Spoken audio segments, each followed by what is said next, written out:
Ayon sa PCG, ang China Coast Guard 21551 ang ilang beses nang nagtangkang bumangga sa BRP Cabra sa Ayungin Shoal sa Setyembre noong nakaraang taon.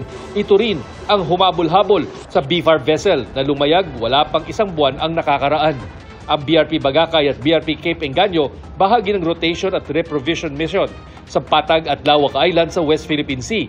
At kahit may sira, tumuloy pa rin ang mga ito sa kanilang misyon. Siguro iniisip nila na itong mga 44-meter vessels na to will be reinforcing the presence of Teresa Magbuanmo. Bago ang insidente, ipinotesta ng China ang pananatili sa Escoda Shoal ng BRP Teresa Magbanwa dahil panghihimasok daw ito sa anilang soberenya.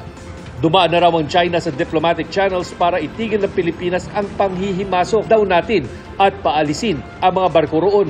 Pero muling giit ni PCG spokesperson for the West Philippine Sea, Commodore J. Tariela, nasa exclusive economic zone ng Pilipinas ang Escoda Shoal, kaya may karapatan ang mga barko ng PCG na manatili roon gaano man katagal. At hindi raw kailangan ng permiso mula sa ibang bansa.